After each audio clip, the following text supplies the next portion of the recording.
Welcome back. Last season, Kiwi Bred profiled another Coolmore shuttler, Pour Moi.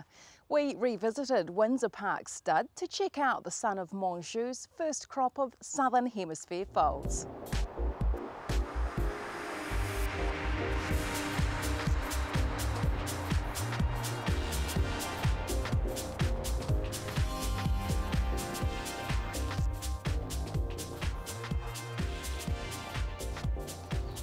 Pour Moi returns to Windsor Park stud for his second Southern Hemisphere season. How's he travelled this time from Coolmore, Ireland? Yeah, good. You know, he came down last year pretty strongly made, and this year he's even bigger. So no, he travels well. Understand, Rodney, you yourself got on a plane and flew up to Ireland to check the horse out before he came down here. You look, after he retired, Gina and I jumped on a plane and shot up to Ireland to check him out, and no, it was fantastic to go up there. And as soon as I saw him, I knew he was for Windsor Park, and you know, I've flown around the world looking at stallions, and a lot of the time you come home empty-handed, but certainly didn't want to come home empty-handed once I'd seen him. He's now a 5-year-old. How's he developed as a sire since he left here last season? Yeah, look, he's always been a strongly made horse, and he's probably put on a bit more weight, and he's probably a little bit taller, but yeah, he's you know, he was strongly made last year, and once again he is this year. He's been described as being in the mould of his great-grandsire, Northern Dancer. How would you describe his first crop of Southern Hemisphere foals now on the ground in New Zealand? You know, that's right, he is. He's very much like his grandsire, Northern Dancer. He's that strongly made type, and the foals have come out with that strong type, but also he's left a lot of size. So as you'll see, some of these foals we look at today, he's really done a fantastic job. When he raced, French trainer Andre Fabre said he enjoyed his personality. Have his offspring inherited that quirky nature? Well, look, at this stage they're only little, but you know, they look fantastic, and hopefully they do. But I think Fabre actually said he loved the horse, which was a fantastic thing, and he's certainly got a lot of character himself.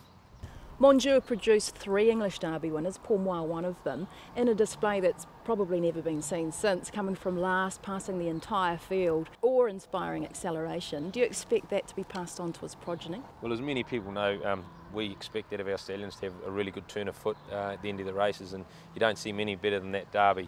And if Barcelona's anything to go by, he was pretty excited, and he'd called it, you know, just before the post with that raise of the whip. So no, look, it was a great moment, and yeah, I mean, I hope that he will pass it on. Sadly, his display in the English Derby was the last time people saw him on the track, wasn't it? Yeah, unfortunately he sustained an injury to his fetlock. He overreached and opened his fetlock right up. He's got a pretty nasty scar there, but he was going on to the Arc de Triomphe and was favourite. So, you know, it was a real shame we never saw him again. But you know, hopefully he'll leave his legacy at stud. How does his pedigree appeal to our breeders?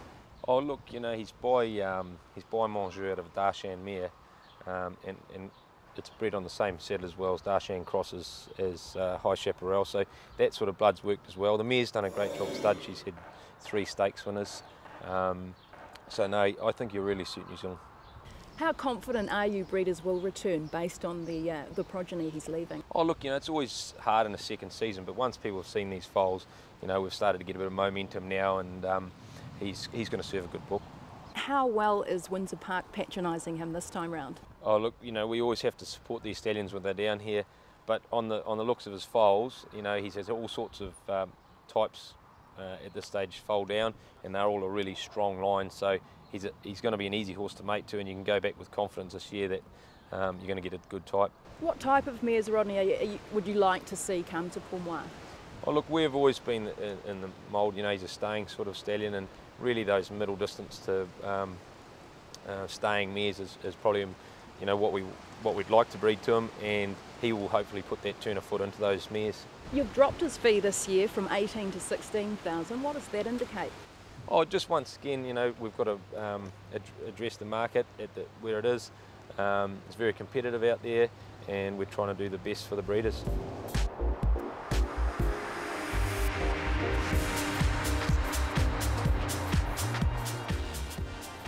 Pour Moi's certainly produced some quality foals. It's now time for Kiwi Bred Abroad, where we head up to Singapore with Mike Kneebone. Hi and welcome to another edition of Kiwi Bred Abroad, the show brought to you the compliments of the Singapore Turf Club, who race from their base here at Kranji every Friday and Sunday. Well, on this week's show we catch up with jet-setting and champion New Zealand jockey Lisa Allpress. Lisa, you took out the New Zealand Premiership with 123 wins, and where have your travels taken you since? It's been a very busy few months, the last few months. So here we went to Malaysia for a two-day riding stint at the end of June, and so it was pretty good. And went back to New Zealand, packed our bags again, and headed off to England for a international jockeys meeting at Ascot, which was very exciting. And on returning from that, we've ended up back in Singapore. So it's been a very, very busy few months. You rode here in Singapore a number of years ago. Was that something that made you want to come back again? You know, definitely leaving Singapore last time, it was hard, but I had other ambitions and goals and things that I needed to achieve in my life, and you know, it was very good to come here last time, but I think I was probably just a little bit young, a little bit immature, and didn't really understand the way that things worked. And you know, I went home and head down and bum up basically, and worked hard, and you know, getting married, settling down, having some children, and now I've decided it's just the right time to come back and you know, another chapter of my life hopefully beginning. You've had some great support already from the trainers here at Kranji, and rewarded really with your first winner last Friday of Laurie Laxon's that paid pretty big odds, the Kiwi Bred Sir Fleetwood.